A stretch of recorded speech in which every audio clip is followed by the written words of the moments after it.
finishing 4 and 5. So as we move on to finishing 4, we have to continue on with our electric guitar automation. Get these guitar tracks on the right and the left just all to the right level here at the ending solo and such. Okay, and then after that's completed, we move along to the background vocals. And you'll notice that if you listen to it before this point, you'll notice that whenever we get to that ending solo, that the train on the night train has a lot of sibilance in it.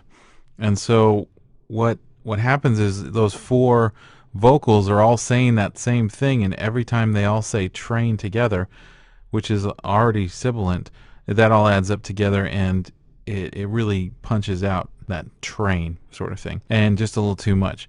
So what I'm going and doing in here is adding a de-esser. So I go and start on one of these tracks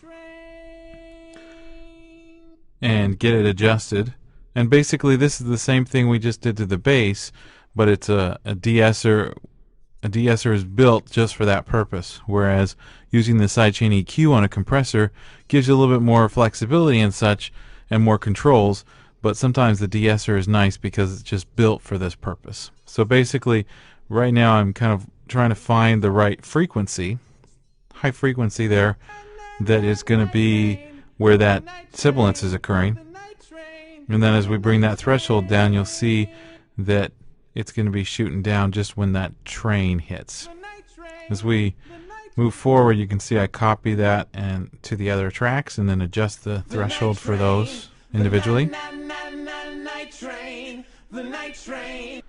And then in the end,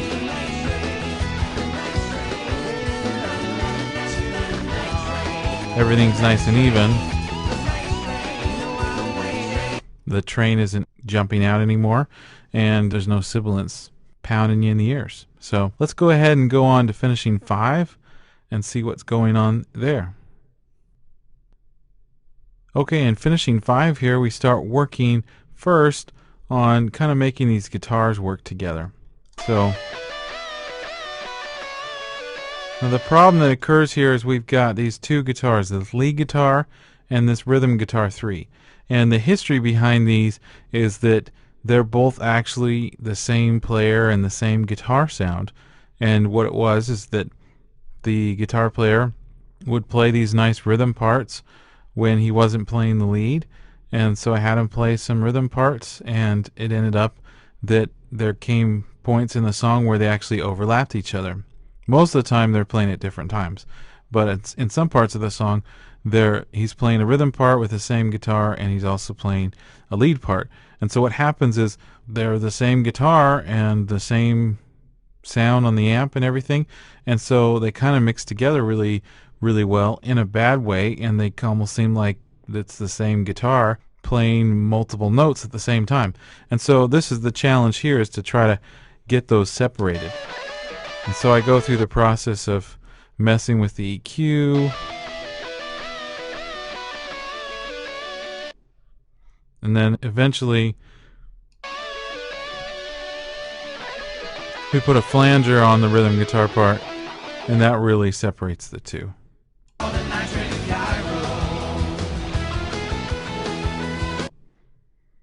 Okay, and then we move along to doing some automation for the intro. So we want things to fade in nicely.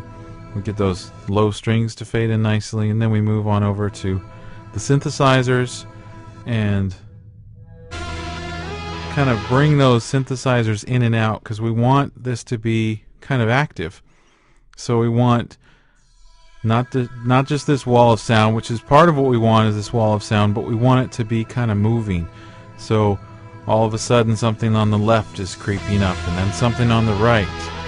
Okay, and so the arrangement is kind of built towards that, but we're going to help the arrangement out there and do some automation to bring things out. So you can see, this pad's pretty stagnant, but now we bring it up a little bit, and then at some other point something else is coming out into the forefront. So we're just kind of helping that out.